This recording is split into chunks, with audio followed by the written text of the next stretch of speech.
K V Sumesh ഇപ്പോൾ നമ്മോടൊപ്പമുണ്ട്. അഴീക്കോട് നല്ല മത്സരം നടത്തി വിജയിച്ചു അല്ലേ? എന്താണ് വോട്ടർമാരോട് പറയുന്നത്? നമുക്ക് അഴീക്കോട് നല്ല വിജയം, ഈ വിജയം നിലനിർത്താൻ കഴിഞ്ഞു. കേരളത്തിൽ നമ്മൾ ആഗ്രഹിക്കുന്ന ഒരു വിജയം നമുക്ക് നേടാൻ കഴിഞ്ഞിട്ടില്ല.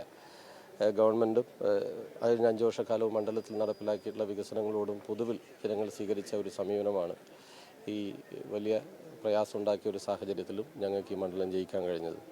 ഞങ്ങളുടെ ടി വി രാജേശ്വരനും പ്രകാശ് മാഷും ഒക്കെ ചുമതലക്കാരായി നിന്ന് വളരെ കൃത്യമായ അച്ചടക്കത്തോടു കൂടി നടത്തിയിട്ടുള്ള പ്രവർത്തനങ്ങളും ജനങ്ങൾ നൽകിയിട്ടുള്ള പിന്തുണയും എല്ലാവരോടും പ്രത്യേകമായിട്ടുള്ള നന്ദി അറിയിക്കുന്നു. ഈ പ്രതീക്ഷിക്കാത്ത ഒരു സാഹചര്യത്തിൽ ഈ വിജയം ഉണ്ടായതിൽ ഞങ്ങൾക്കൊക്കെ എല്ലാ ജനവിഭാഗങ്ങളോടുള്ള നന്ദി അവരെ അറിയിക്കുക. ഈ അഴീക്കോട് മണ്ഡലത്തിൽ ഉറച്ച വിജയപ്രതീക്ഷയായിരുന്നു ഈ എക്സിറ്റ് പോളും എല്ലാം വന്ന സമയത്ത്. എങ്ങനെയാണ്?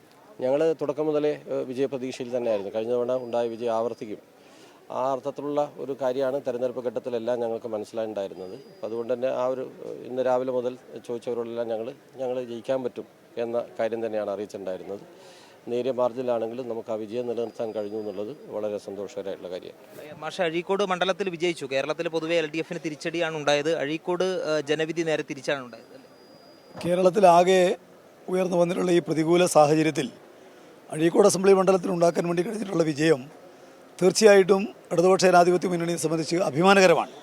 കഴിഞ്ഞ 5 വർഷക്കാലം കെ വി സുമേഷിൻ്റെ നേതൃത്വത്തിൽ അവിടെ നടത്തിയിട്ടുള്ള വികസന പ്രവർത്തനങ്ങളും ഇടതുപക്ഷ ജനാധിപത്യ മുന്നണിയോട് ജനങ്ങൾ കാണിക്കുന്ന വലിയ നിലക്കുള്ള താല്പര്യവുമാണ് ഈ പ്രതിസന്ധികൾക്കെല്ലാം ഇടയിലും ഈ തെരഞ്ഞെടുപ്പിൽ LDFന് വീണ്ടും അവിടെ MLA ആയിട്ട് വിജയിക്കാൻ വേണ്ടി സാധിച്ചിരിക്കുന്നത്. അതിനുവേണ്ടി ഞങ്ങളെ സഹായിച്ചിട്ടുള്ള സമൂഹത്തിലെ നാനാവിഭാഗങ്ങളുണ്ട്. അവരോടെല്ലാമുള്ള നന്ദിയും കടപ്പാടും തീർത്താൽ തീരാത്ത ഒന്നാണ്. അഴീക്കോട് മണ്ഡലത്തിൽ കെ വി സുമേഷിനൊപ്പം പ്രചരണ രംഗത്ത് പാർട്ടി ചുമതലകൾ വഹിച്ച് പ്രകാശ് മാഷും അതോടൊപ്പം തന്നെ പാർട്ടിയുടെ സംസ്ഥാന സമിതി അംഗം ടി വി രാജേഷും ആണ് ഉണ്ടായിരുന്നത്. എങ്ങനെയാണ് അഴീക്കോട് മണ്ഡലത്തിലെ ഒരു ജനവിധി? കേരളം മുഴുവൻ മറ്റൊരു തരത്തിൽ കൂടുതൽ മണ്ഡലങ്ങളും ചിന്തിക്കുന്നു. അഴീക്കോട് പക്ഷേ പൊതുവെ ഒരു UDFൻ്റെ മണ്ഡലം എന്നൊക്കെ പറയുന്ന ഒരു മണ്ഡലമാണ്, ഒരു പൊളിറ്റിക്കൽ ഒരു അറ്റ്മോസ്ഫിയർ വെച്ചിട്ട്. പക്ഷെ അവിടെ ജയിക്കാൻ കഴിഞ്ഞു. അതെങ്ങനെയാണ്? അല്ല, വോട്ടിംഗ് മൊത്തത്തിൽ ആ മണ്ഡലം നോക്കി കഴിഞ്ഞാൽ ഒരു വലതുപക്ഷ മണ്ഡലമാണ്, UDFന് അനുകൂലമായൊരു മണ്ഡലമാണ്. പക്ഷെ ആ മണ്ഡലത്തിൽ കഴിഞ്ഞ തവണ ജയിച്ചു. ഇത്തവണ ഈ വലിയ തിരിച്ചടിക്കിടയിലും അഴീക്കോട് ജയിക്കാൻ കഴിഞ്ഞതിൽ പ്രത്യേകിച്ചും അവിടെ MLA നടത്തിയ വികസന പ്രവർത്തനത്തിന് കക്ഷി രാഷ്ട്രീയത്തിന് അതീതമായി ജനങ്ങൾ നൽകിയ ഒരു അംഗീകാരമാണ്. പൊതുവിൽ തെരഞ്ഞെടുപ്പിൻ്റെ ആദ്യം മുതൽ അവസാനം വരെ ജനങ്ങൾക്കിടയിൽ സുമേഷിന് വലിയ സ്വീകാര്യതയായിരുന്നു.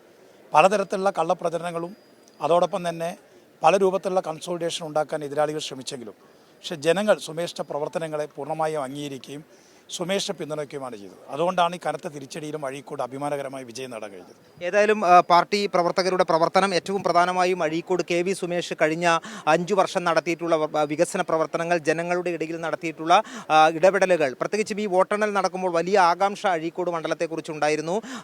ഫലങ്ങൾ മാറി മറിയുന്നു. ഏതായാലും അഴീക്കോട് മണ്ഡലം ഈ ഒരു സാഹചര്യത്തിലും രാഷ്ട്രീയ സാഹചര്യത്തിലും നിലനിർത്താൻ കഴിഞ്ഞതിൻ്റെ സന്തോഷത്തിൽ തന്നെയാണ് സ്ഥാനാർത്ഥിയും അതോടൊപ്പം തന്നെ അഴീക്കോട് മണ്ഡലത്തിലെ LDF പ്രവർത്തകരുമുള്ളത്.